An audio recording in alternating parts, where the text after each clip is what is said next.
Assalamualaikum warahmatullahi wabarakatuh. Balik lagi bersama saya Rangga Primanurdiansah. Kali ini kita akan membahas penggunaan sistem informasi manajemen di PT Indonesia Epson Industry. Nah, yang pertama, profil perusahaan. Seiko Epson Corporation atau dikenal dengan Epson adalah perusahaan elektronik Jepang yang merupakan salah satu produsen printer komputer, peralatan informasi yang berhubungan gambar terbesar di dunia, berkantor pusat di Suwa, Nagano, Jepang.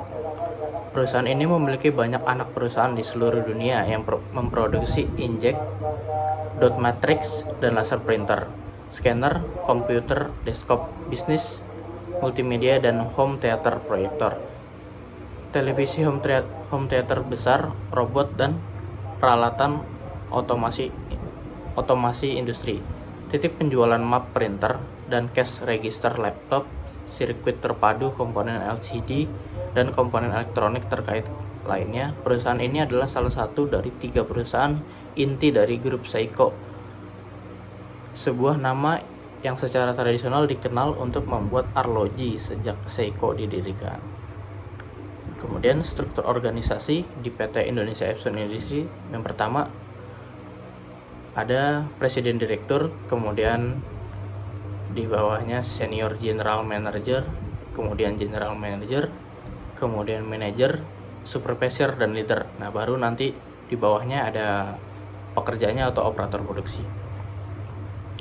Kemudian fungsi manajemen. Yang pertama, perancangan atau planning. Fungsi yang pertama ini diperuntukkan sebagai persiapan segala aktivitas dalam organisasi. Fungsi ini juga membantu dalam menentukan besarnya anggaran bagi aktivitas rutin dilaksanakan ataupun tidak.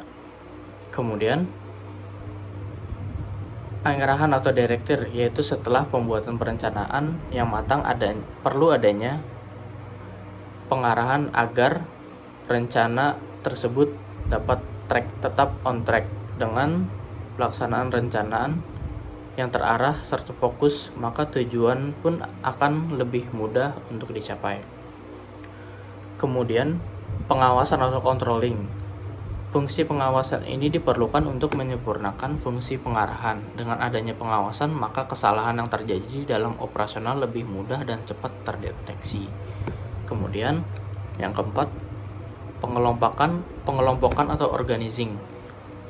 Berorganisir atau mengelompokkan adalah salah satu fungsi yang amat diperlukan dari manajemen dalam sebuah organisasi. Mengapa? Karena dengan organizing atau pengelompokan, kinerja SDM dapat lebih maksimal. Hal ini memerlukan manajemen sumber daya manusia atau MSDM yang baik.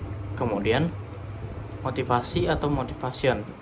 Fungsi yang kelima ini kerap terlewat karena dianggap tidak penting karena dinilai lebih kepada kebutuhan individual. Padahal dari motivasi individu di hasil kinerja yang memengaruhi keberhasilan usaha untuk mencapai tujuan. Melalui manajemen, organisasi dapat memberikan motivasi pada setiap sumber daya manusia di dalamnya, baik dengan pemberian reward atau penghargaan. Kemudian tingkatan manajemen. Setiap manajemen biasanya memiliki minimal 3 jenjang, yaitu yang pertama, manajemen puncak atau top level manajemen. Merupakan tingkat manajemen tertinggi dalam organisasi, bertanggung jawab dengan seluruh aktivitas organisasi. Sebutan orang yang memegang tingkat ini adalah direktur, presiden direktur, dewan direksi, dan sebagainya. Kemudian yang kedua, manajemen menengah atau middle management. Manajemen menengah bertugas untuk membuat rencana sesuai tujuan dan tingkatan yang lebih tinggi. Selain itu, melaporkan kepada top manager. Sebutan orang yang berada di tingkat inilah kepala departemen, kepala pengawas, dan sebagainya. Kemudian yang ketiga, manajemen lini pertama atau first level management. Manajemen ini merupakan tingkatan yang paling bawah dalam organisasi. Pada tingkatan ini bertugas memimpin dan mengawasi tenaga-tenaga operasional. Manajemen ini pertama dikenal dengan istilah operasional, yaitu supervisor, kepala seksi, atau mandor. Kemudian, sistem informasi manajemen yang diterapkan. Sistem informasi manajemen yang digunakan dalam perusahaan ini salah satunya adalah Kanban. Kanban adalah suatu sistem yang bersifat visual yang akan membuat tim lebih mudah dalam melakukan komunikasi pekerjaan yang mana yang harus dilakukan dan kapan waktu yang tepat untuk melakukan pekerjaan tersebut. Fungsi Kanban yang pertama adalah sebagai alat instruksi kerja yang bisa mengatur apa, kapan, dan di mana, bagaimana komponen bahan diproduksi dan diangkut. Kanban akan bisa mengkomunikasikan proses sebelum pembuatan dilakukan. Kemudian fungsi selanjutnya adalah untuk memonitor akurasi arus lokasi dari komponen atau barang. Mekanik yang menjalankan proses produksi bisa mengerti adanya informasi di dalam Kanban hanya dengan melihat sekilas saja. Kemudian, tujuan dan fitur Kanban.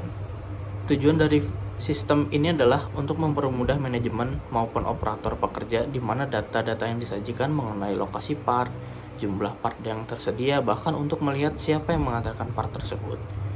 Biasanya, dalam proses produksi tidak akan lepas dari adanya berbagai macam masalah, misalnya penundaan proses produksi, penyesuaian jadwal produksi, dan perbaikan mesin atau alat produksi.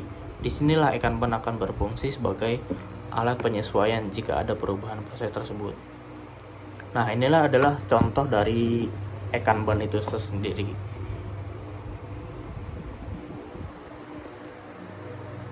Nah, saya kira cukup dari saya. Terima kasih. Assalamualaikum warahmatullahi wabarakatuh.